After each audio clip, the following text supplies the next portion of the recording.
What does financial stability mean in your life? What does financial stability mean to you? Now, a lot of the time, people associate stability as to endure without change, to almost be resilient to change so that our level of quote unquote normal is maintained. To me, and throughout my financial journey, I actually think it's the opposite. Financial stability isn't just to endure without change, but to endure by being adaptive. More importantly, having the financial stability to adapt when we need to. A Philippine podcast show dedicated to help you thrive for greatness.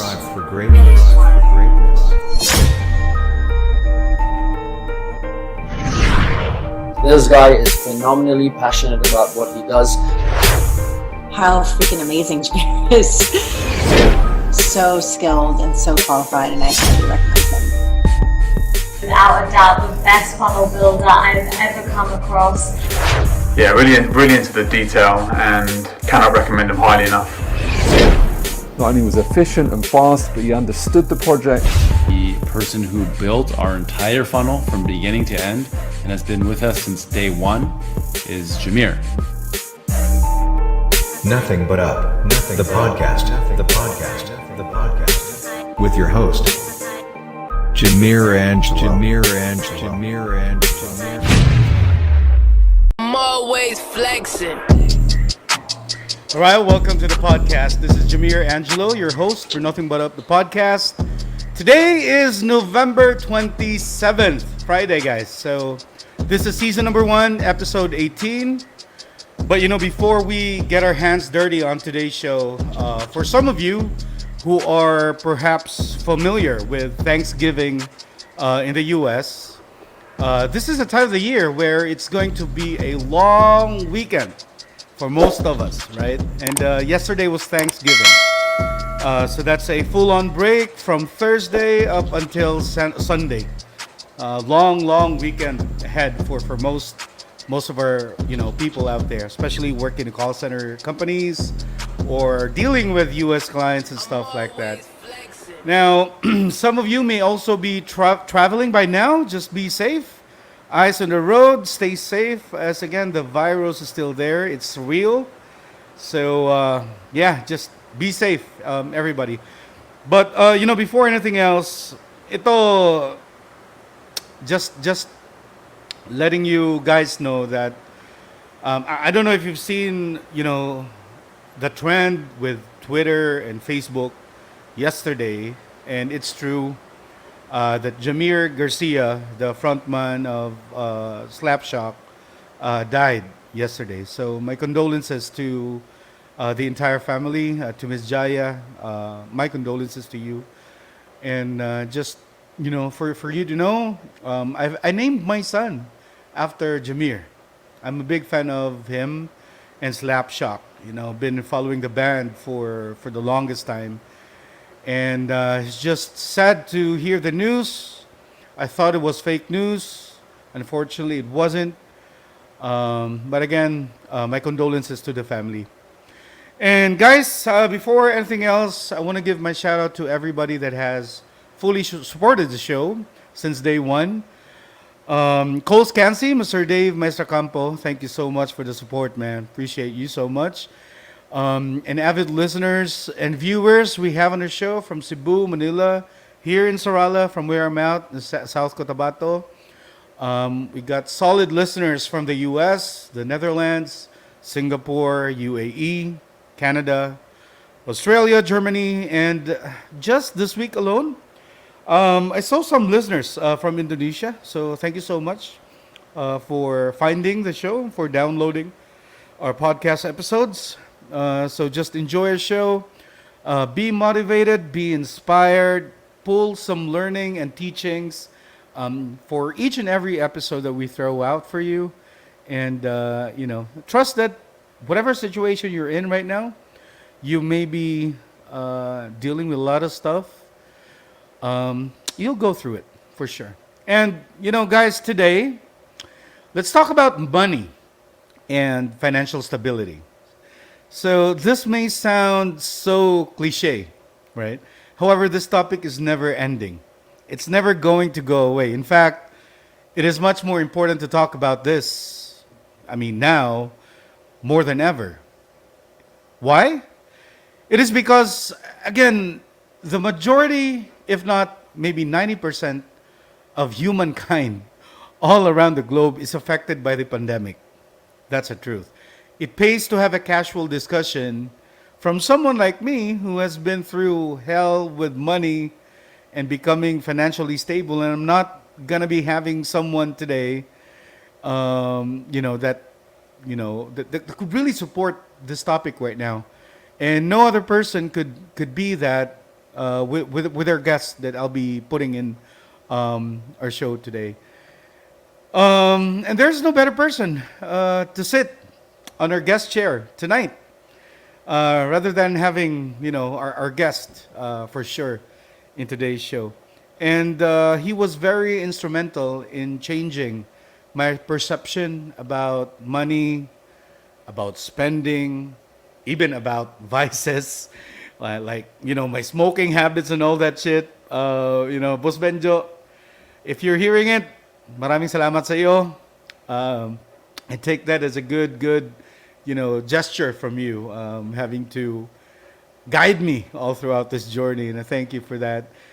And we have Benjamin Balda III, Boss Benjo. He's ventured into entrepreneurship and also works for the BPO industry and is with one of the top financial advisors from one of the elite insurance institutions and financial companies in our country. He led me to getting a life and policy insurance for myself and for the family. It was, I guess, perhaps one of the best decisions I've ever made, as it really changed my entire outlook about money and becoming financially stable. And of course, I knew at first it was all about sales, right? But I am the type of person that does jump into decisions without even thinking about it. Sa madaling salita, hindi ako nag-iisip. Pag gusto ko. Binibili ko agad. But again, for the first time ever in my life, I made a purchase that really made sense during that time. It made so much sense as it influenced me to thrive even harder, to take care of money, to take care of my family and become responsible. And I guess it's about time because I'm not getting any younger. So, what about this topic? Why I have picked it? So you see, with the crazy shit we're in, with the pandemic, the huge drop in the economy, the absolute losses of some companies, entrepreneurs, business owners, and the common employee, everything I mentioned cycles back to money. And to become financially free, one major thing or word of advice from no other than my partner in life, Macy, is to never ever spend more than what you are earning. I really took it by heart. And it is about time that you do too. For all of you, listening or tuned in right now. So, guys, quick question for you, for everybody that has tuned in right now. What does financial stability mean to you? Because for me, and hold on, maybe I'll just drop the question here. So we have the question right there on your screens. So comment below, get your word out. We would love to learn from you. We would love to get your feedback too, see what you have in mind. Again, the question is, what does financial stability mean to you? Because again, for me, becoming financially stable will always be the goal. Although you need not to get blinded by the amount of spending you put out there, right? And maybe the amount of money you have in your bank account. It's cool to buy some pairs of shoes, the latest iPhone, an iMac, luxurious bags. But guys, I want to share this to you. I know someone who is so freaking desperate to buy something very, very expensive just to share this over. And what bothers me so much is that it somehow was her priority. And I can't believe it. I can't believe it. Why? I mean, I just couldn't believe why she made it a priority. Considering the fact that she already has a family, right? They are still renting an apartment, no car. She sells stuffs, online, and does not have a regular job, and have been married for over a decade, and just really couldn't break through. You see my point? The point here is that yes, it's cool to be ambitious sometimes, but you have to balance everything. And Maisie mentioned it right. Never ever spend more than what you're earning. Otherwise, you're gonna be going down to having so much, debt in the future. And that, my friend, is the perfect example of spending over what you are earning. And again, it's damn okay to be ambitious sometimes. We all hold our lives, but no smart person would ever focus on material stuff over the stability of someone's finances, or the importance of prioritizing what you need over what you want. Now, I don't have anything against big spenders out there. I mean, dude, if you can afford it, why not, right? So buy those stuff. I have nothing against you. But again, to spend above your means, you are bound to drop really hard with that. And I have to admit, I fell victim to that somehow. At a very young age, I always aspired and dreamed of having it all. I worked my ass off to get where I am now. I am a college dropout. I worked as a security guard, but took all my experiences with me and led me to become the man I am now. And that is something I hope you can all take away today.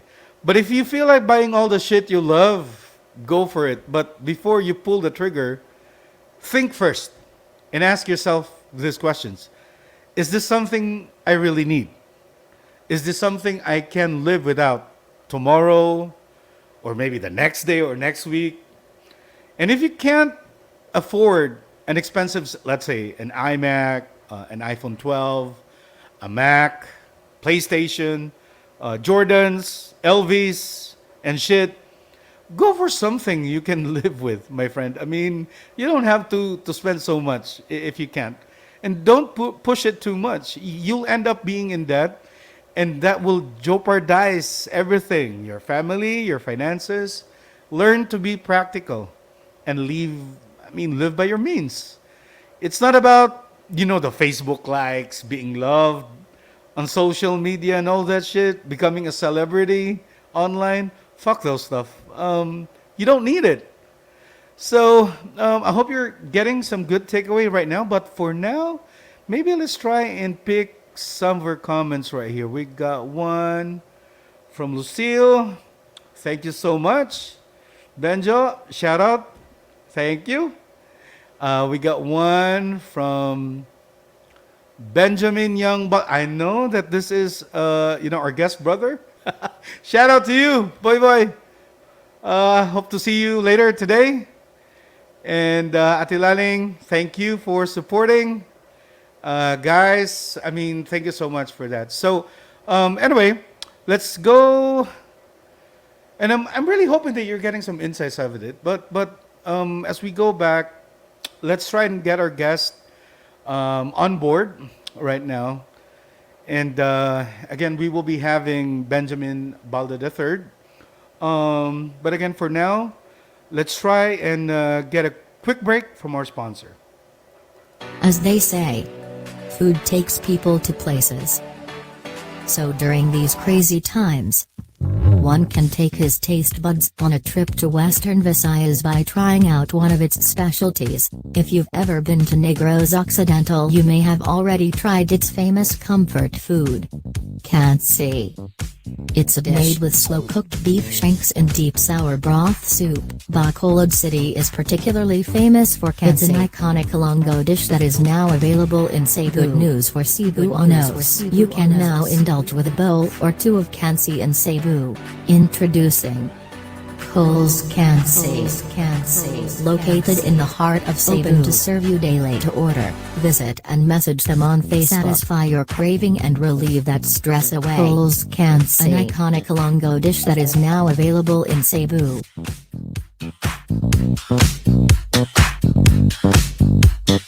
I'm always flexing. Alright guys, welcome back to our show. And again, today is going to be a good real talk or casual conversation between two buddies who both have lived it. And, despite all the personal struggles and pains we both went through. And again, our topic today is what I picked for us to discuss, as he is one of the few people I know who does have the knowledge and credibility to somehow back it up.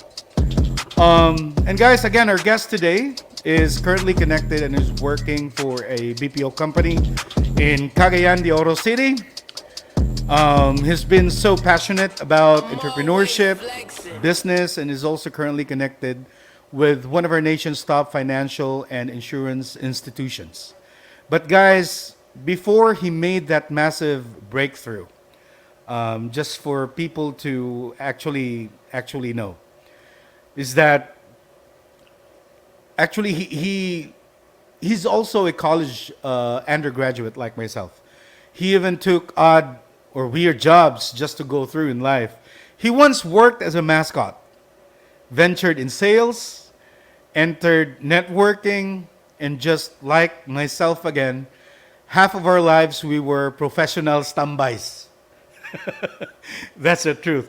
But look at him now. He has received multiple awards for being the top performing financial advisor in the entire Mindanao region. So guys, I'd like you to give it all up for Mr. Benjamin Balda III.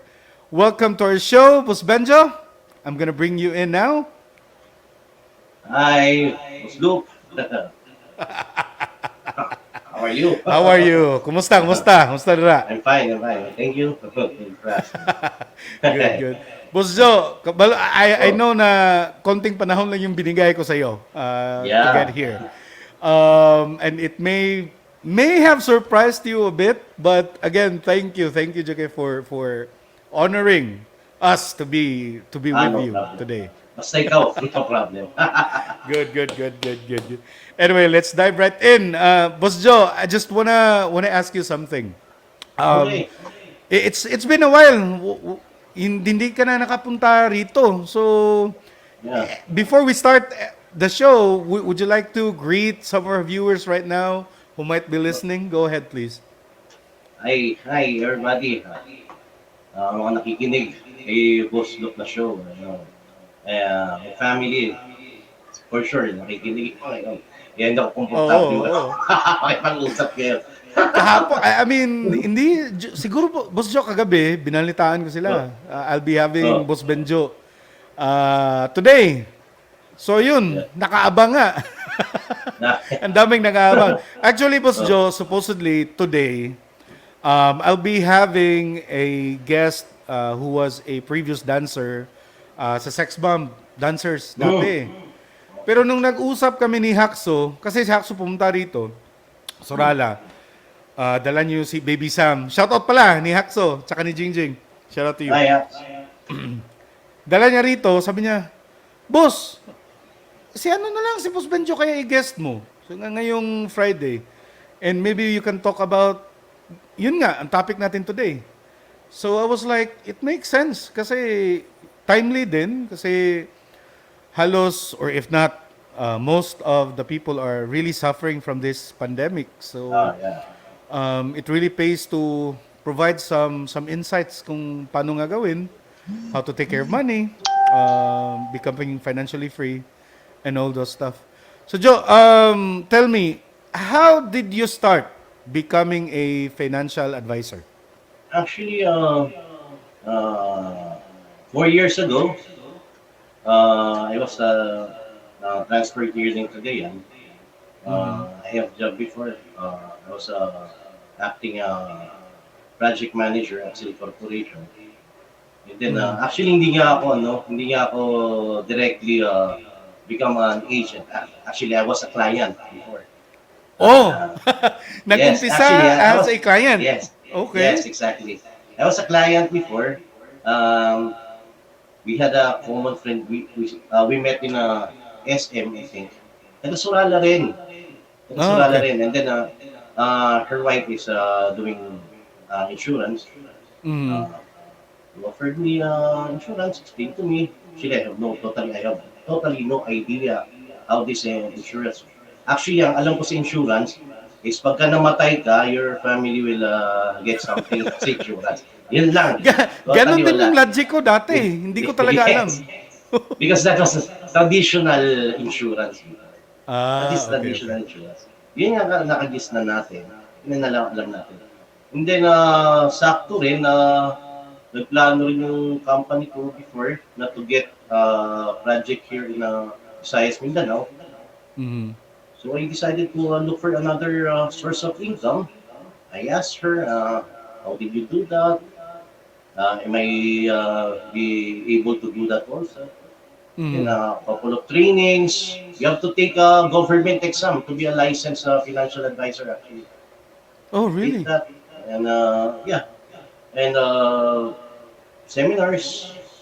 Invite them in Was there. it Everything was tough, history. Joe? Was it tough to get a license? Actually, not totally because you'll undergo trainings. So most of the Okay. questions there are mostly Already give. mostly ethics, financial advisors ethics, you know, Mm. stuff like that. And then stuff like then I'm on my fifth year right now. Wow! 5 years in the Yes, making, ha? yes, Eh, medyo actually. matagal-tagal na rin. Fifth year Nadali na, mo running fifth talaga year. ako with Yeah.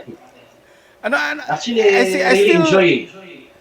I still remember it vividly, Joe, when a good friend of ours, I don't want to drop names. Yeah. Yeah, he went to tell me about what you do, Mhm. and then you were here. I think you were just here for a visit sa Surala nung time na Yeah. yun, a few years ago. Actually, it's a family visit lang. Oh. Tas nag-hangout tayo sa bar, sa taas ng bahay. Yes. Tas dun, drop mo lahat ng benefits. So I was really blown. And during that time, Joe, pariwara ako eh. So I was a Actually, big spender during that time. Walang intentions talaga to invest in something like what you have offered. And I really thank you, Joe, for oh, you're welcome. opening my mind with it. Actually, what struck me before, sabi sa akin nung actually she's my mentor uh, right now. She asked me, sabi niya, there was two facts, certain and uncertain. Certain is we're all going to die. Correct. That was and the second one, the uncertain, is we don't know when. Correct, That's two again. question. Actually, that's reality. True. So, Oh. struck me and from there, I realized hindi ko kailangan ng tao to. I need this. I need to teach people how to have something like this. Oh, yeah. Anyway, Joe, we got a couple of comments here. Let's just check it out. Sure. We got I'm sorry, Stephen Imbong. Shout out to you, Stephen. Antilaling. I'm not sure what's happening, but we can't see Antilaling's comment here. Macy, hello. My wife, Joe. Hi. Hi. Hi, ma'am. Lucille, again, thank you. Again, guys, thank you so much for supporting. Guys, so if you've just tuned in right now, may question tayo sa baba.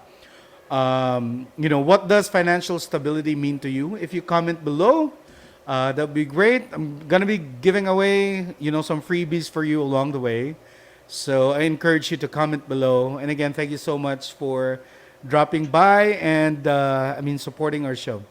Okay, so Joe, second question Okay. for you. What are your thoughts about money and becoming financially independent or free? Money is the root of all evil. Actually, it's not. Actually, lack of money is the root of all evil. You know, Makes sense. for some reason. But let's say, let's talk about financial independence. Yes, please. Financial independence can give you a peace of mind. Lower your risk, reduce your stress, things like that. How can I explain it? Let's cite example. Let's say for um, what if I'll be taken out of picture? You know, will my family be ready for it? Those questions like, what if I got sick or I had an accident? Are we Situations prepared like for those. it? Yeah, are we prepared for it? Those questions, let's say, if my retirement, I'll be comfortable with my retirement later on. If those questions, your answer is yes, then you're on your way to financial literacy. But Agree. if your answer is no, then try to contact me. Try to look for no. Contact me. Diretso sales, You need ha? to Diretso sales, ha? yes. You need to talk to financial advisor. He I can agree. I agree. help I you agree. with that. Yeah, yun yung mga Those are stunning questions talaga. If you mm, go ask yourself, di ba? What if madisgrasya ka, di ba? Anong mangyayari? ready na ba? Makaka-sustain ka Handa ba? na ba? Oo. What if Mahirap. ma-disable ka? Oh, yun. Isa pa yun. Di ba? Ma-stroke ka, di ba? You get Yes, half of your body gets paralyzed. So, actually shit. ang consideration mo diyan kasi look sa atin kahit lalo tayo kasi mga padre di pamilya. Ano tayo is para tayo yung gripo eh. What if yung gripo is ma-condemn?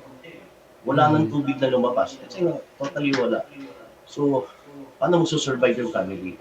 Yun yung pinaka-konsepto. Why do we need to save?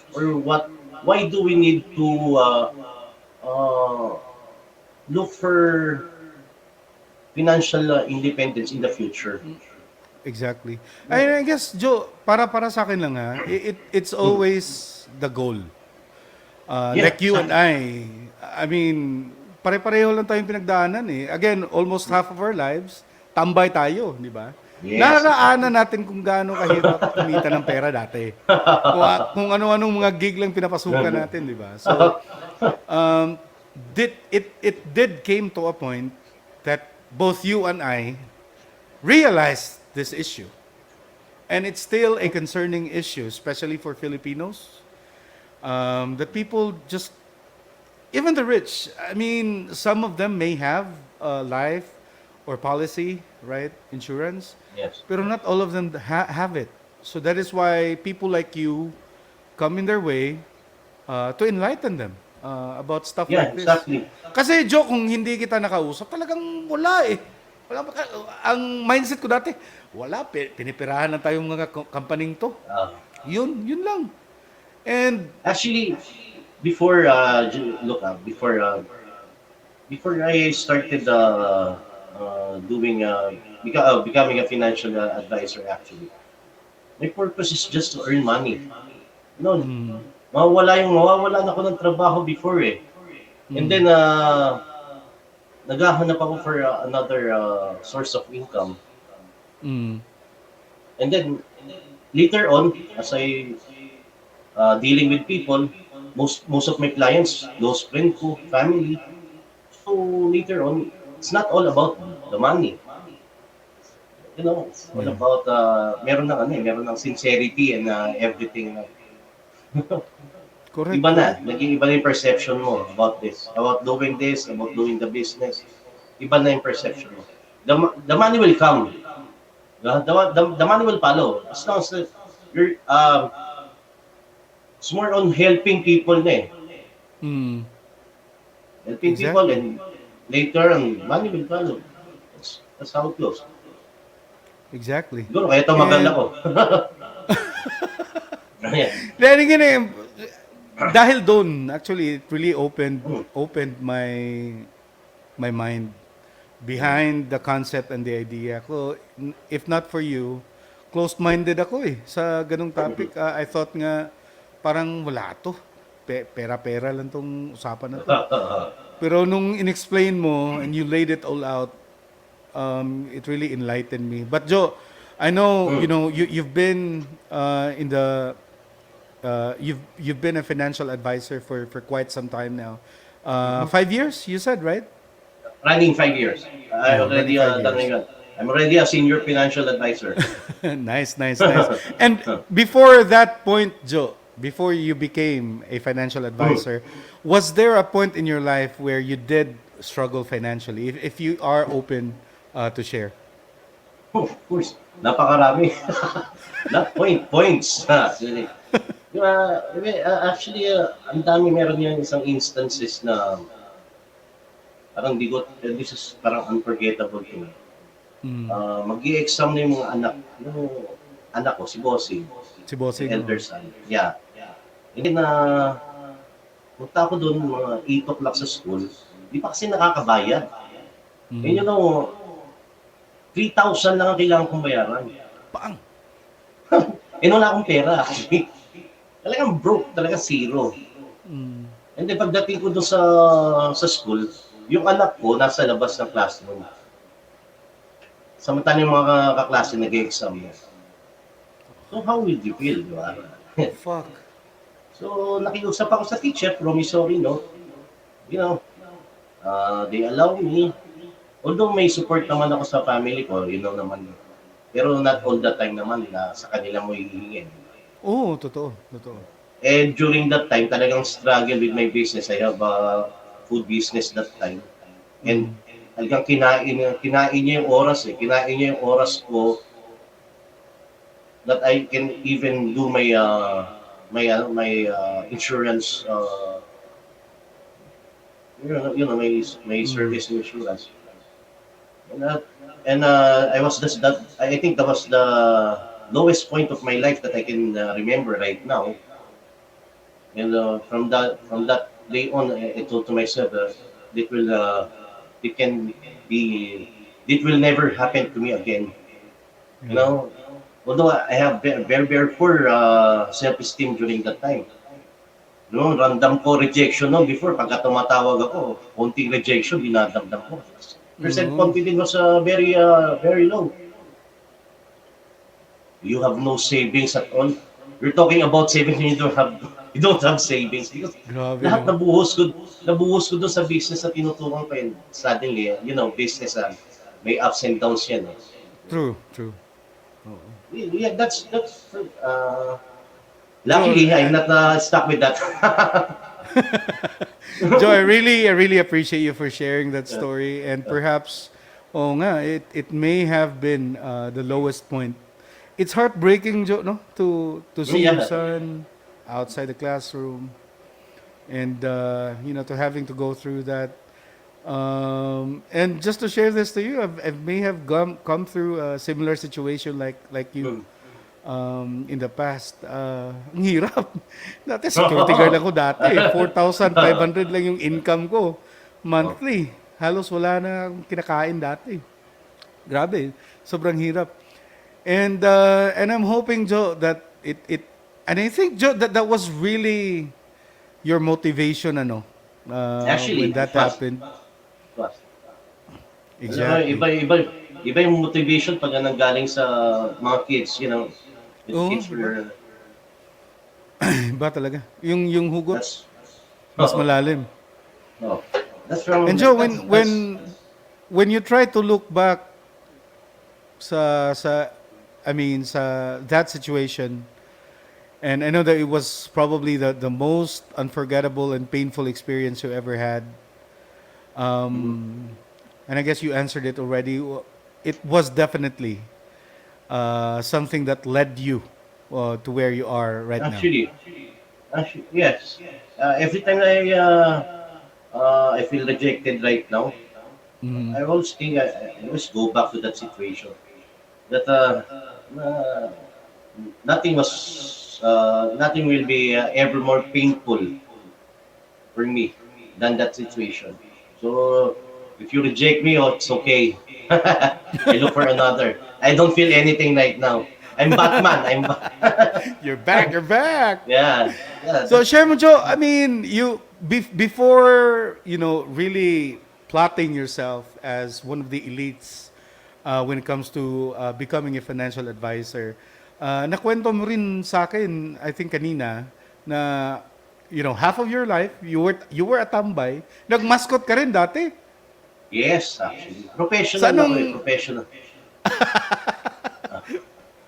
Sa anong company, Joe? Kasi ako dati nag-mascot ako sa Jollibee eh. Nag-mascot ako. If you remember, meron si San Miguel Beer nilabas na hotdog before. So sa Moby hotdog. Moby. Oh, ako si Moby Boy. So, yung kaibigan ko, actually, yung kaibigan ko sa Manila, siya yung mga nag-o-open sa mga schools. Okay.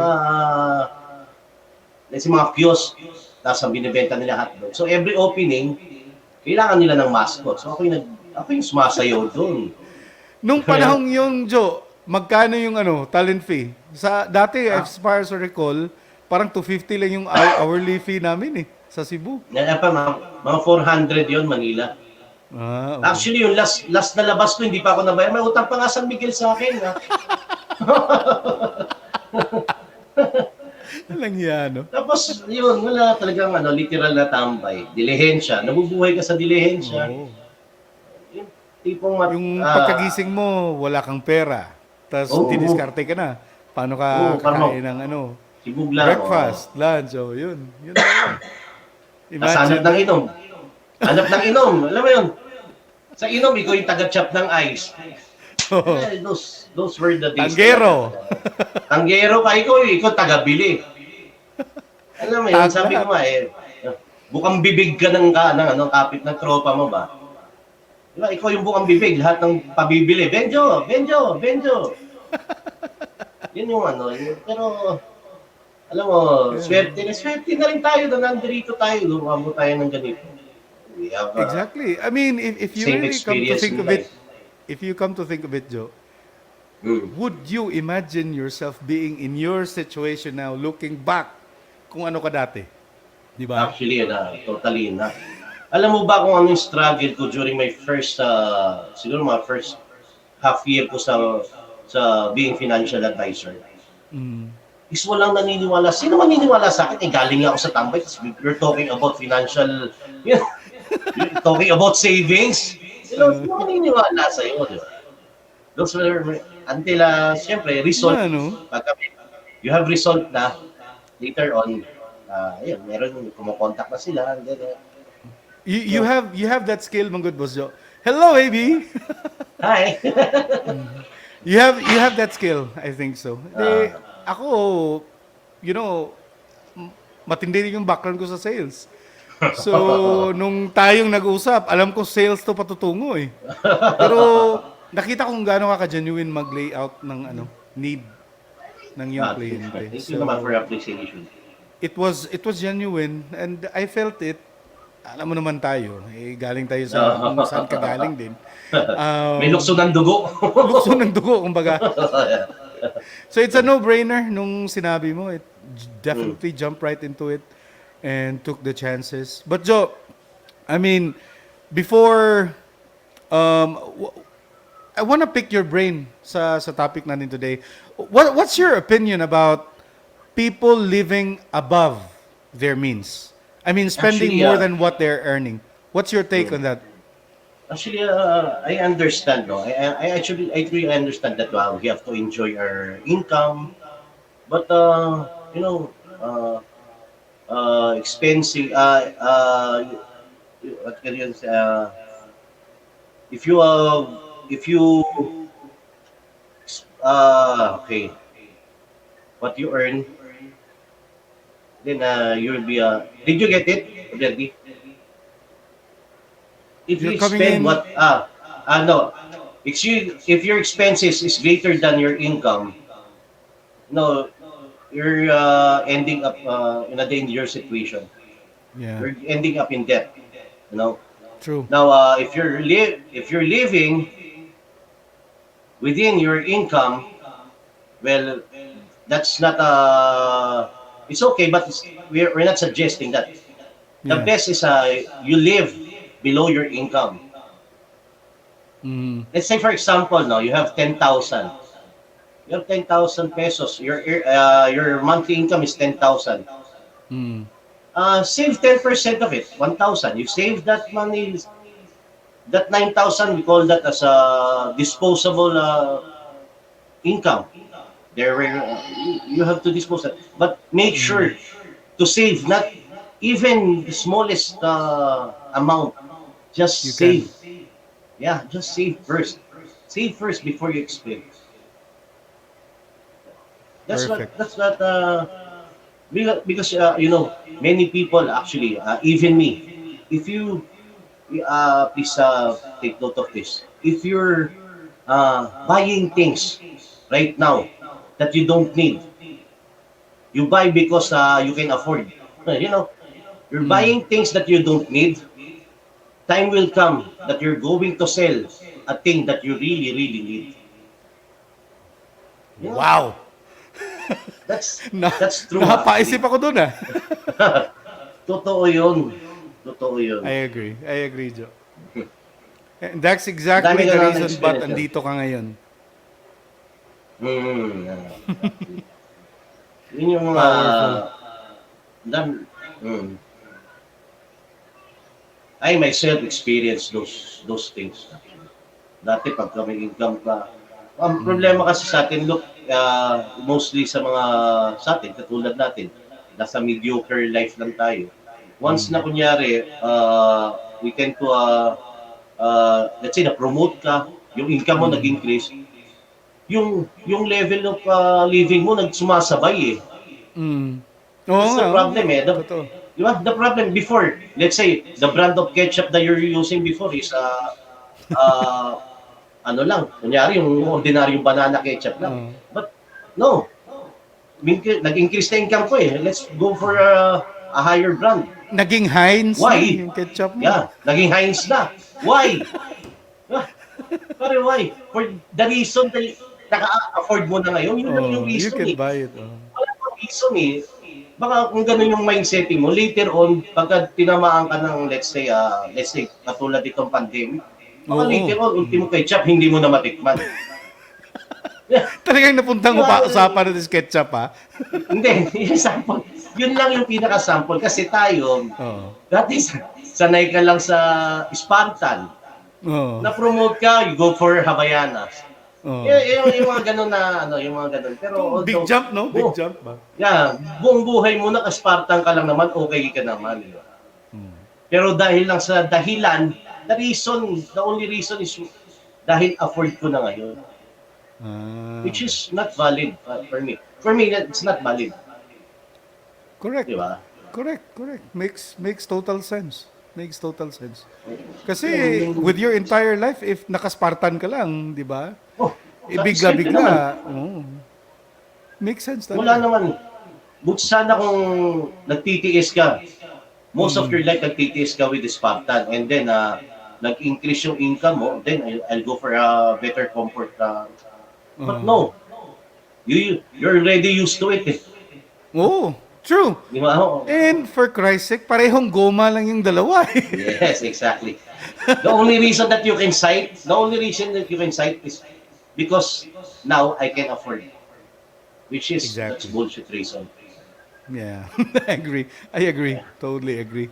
Joe, I want to ask you this. I mean, with all the shit you've been through, until finally becoming who you are right now, and I mean the level of competence that you're in. What do you consider the biggest breakthrough probably in your life or your career in general that you can share? Actually, I believe being financially literate and the chance to teach financial literacy to other people is the biggest breakthrough to my life. Actually, it's very, very sad that this financial literacy was not being taught in school and seldom in house. But this is Correct. very, very important to for our Basic daily life. na, di ba? Kung if you really come to Yes. think, napaka-basic and all humankind needs it. Yes. Hindi natutulong talaga sayang. Oo nga. It's good lang that there's a institution right now like this mga insurance companies. They're teaching people. That's it. Actually, it doesn't matter if you. That's my that's my. Let's say I offer you, let's say insurance. For me, it's better for you to understand and not to get insurance from me. Yeah. Then you get insurance to me that you don't understand. Ate, napakadelikado kaya ano, di ba? Yes. Kasi meron ganun eh. Just for the sake, kukuha na lang eh. You know, Really? 3 months, 6 months, hindi na nila babayaran. Wala yung commitment. Why? Bakit walang commitment? Kasi they don't understand. They don't Pag understand binili what nila. they went in through. Yes, actually. Makes That's, sense. and it's so sad. So sad na hindi nyo naituloy, nag-invest ka na doon, naglagay ka na ng pera doon. Nasinimulan mo na. Tapos, Yes, exactly. damn. Joe, let's go through some of our comments because we got some valid comments right here. Shout out na pala ni Rachel. Joe. Hi. To Rachel, hello. Thank you for joining us. We got a comment again from my partner in life. If you do not worry about losing your job, you are debt-free, able to pay your bills, and still have enough room in your budget to buy the things that you want, generous with money when it comes to helping others, and confident about your future, then that's financial stability for me. Ang haba. Haha. Okay. I agree. Very well said. Actually, I agree. We got one from Roger. For me, being financially stable means I make enough money to cover my bills and then have enough to cover any unexpected costs. Charot. Doon ako sa charot naniwala. Mukhang yung malapit sa katotohanan eh. Okay, we got one from Lucille. For me, financially stable means I have the capacity to provide the basic needs of my family like shelter, food, education, clothing, and hospitalization with ease. Moreover, can indulge into life treats such as vacations and still have savings for the future. Again, guys, thank you so much for all of your insights today. We got a couple here. A good friend of mine, Clint, bro. Hope you're doing well, bro. I'm really, really hoping to have you on our podcast if you'll have the time. Anyway, shout out Sabon Station, Davao opening soon. I know you've been touring around Mindanao. So glad to see you here, bro. Appreciate you for that. Again, guys, thank you so much for all your comments. Joe, it's been, I think, we're almost within the hour time frame. Any final words for people that are stuck with having to struggle with becoming financially stable? What advice you can probably give them tonight? Actually, think small. Start small, think big. Nice No? one. Savings is the fundamental. Is fundamental to for financial independence. Okay, people are getting overwhelmed because they thinking to have a savings instantly, a big saving instantly. No, save small. Start save small, and later on it will going to be your habit. You will be internalize it. You will enjoy it, and later you already have a big savings, and you're on your way to financial stability. Freedom and independence. Yeah, stability or freedom. Actually that's the secret. No, not you cannot go to financial freedom without starting saving right now. And when is the best time to save? Right now. Today. Now Yeah. is the time to do Just that. The perfect time. Kasi if you've done it before and if you were able to come and realize, di ba, Jo, na Yes, exactly. there is a definite Na ganito need na pala. to save. Pagka pandemic, alam mo na, hindi ka na magpapanik kasi you can't sustain. Hindi ka na sana nagalit sa ayuda na hindi dumating Oh, yun. Isa pa yun. It's teaching people to become very stubborn. Yeah, exactly. Yeah. But again, we can't blame our government. At least for Yes. now, tinutulungan din yung mga tao, pero sana naman it's not going to be an ongoing thing. Instead, investing more on teaching people how to save, how to invest, bringing in capital, yeah, and all those stuff. Joe, I think we're having, I don't know what happened to you, but your screen froze. Yeah, and again, Benjo mentioned it perfectly. That again, you have to start start saving the soonest possible time, regardless of whatever income or earning you may be having. Sorry. Yeah. That's fine, Joe. I thought I lost you there. Nag-freeze yung screen mo kanina. Kaya nga, wala eh. Ang init Anyway, ng Joe. usapan, nilamig pa yung screen natin eh. Yun nga. Maganda na yung usapan eh. Getting right to the momentum. Anyway, Joe, do you have any words probably for people that are really looking to better themselves financially? Apart from, saving now, what else can you share for Actually, those type of people? knowledge is power. Okay.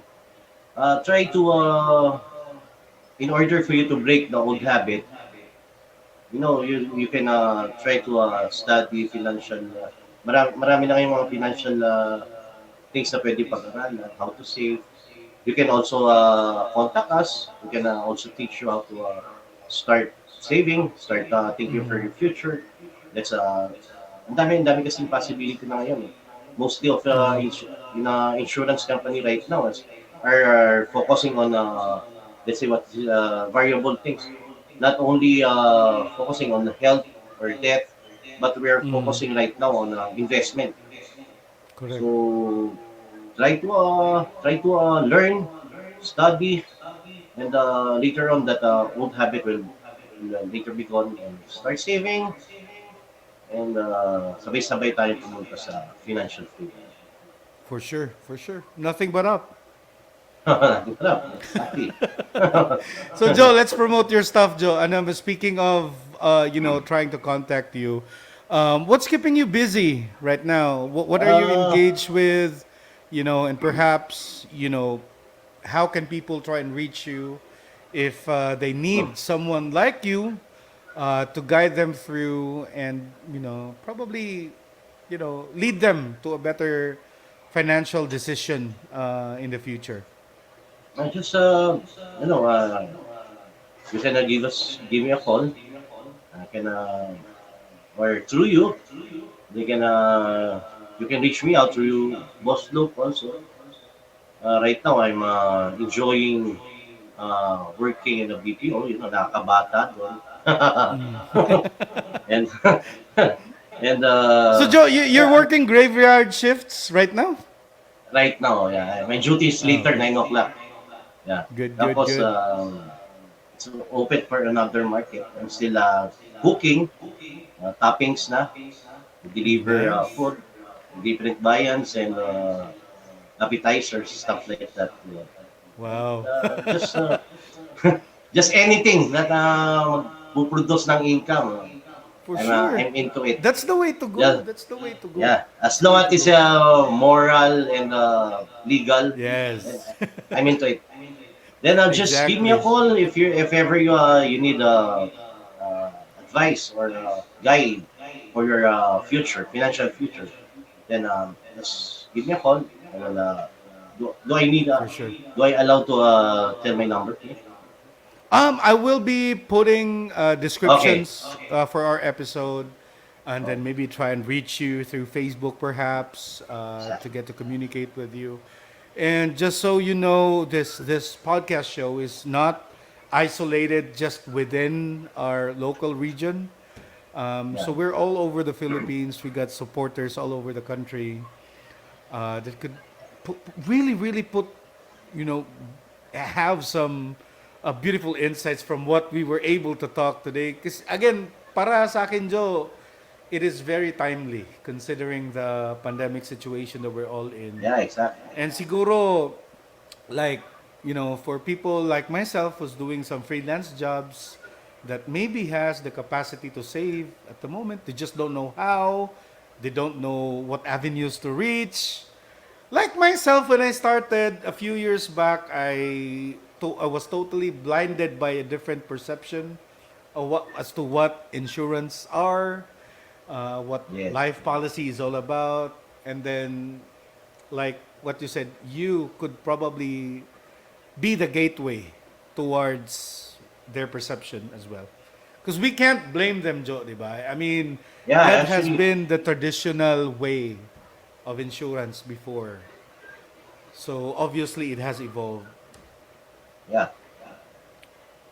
Exactly. So Joe, any final words for everybody tuned in right now? People in Sorala are watching you, man. Hey, stay safe and look for Boss Luke. Thank you for the opportunity to be here with you. Anytime, brother. It's really my pleasure to be your guest. And it's really a good thing to have you, Joe, to have you on our show today. Again, thank you so much for being here with us. Welcome. Anytime. Being here with my community, and I'm really positive that people will be getting so much takeaway from this episode today. Really taking good care of their money, investing properly. We heard some words from you about how to save, how to start, and when to start. And that is something that is valuable not just for myself, but for the entire community and audience that we're in. Okay, Joe? Thank you again, buddy. Okay.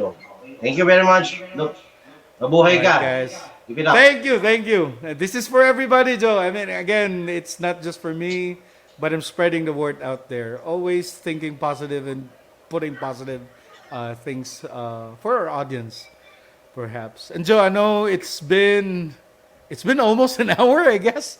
And again, thank you so much for hanging out. Let's wrap up the show. You're welcome. Once again, guys, This is Nothing But Up the podcast, episode 18, and I'll see you on our next episode. Peace, y'all. I'm always flexing. Thanks for tuning in. Download this episode and pass on the news. Hit like and subscribe. Watch out for our next episode coming out next.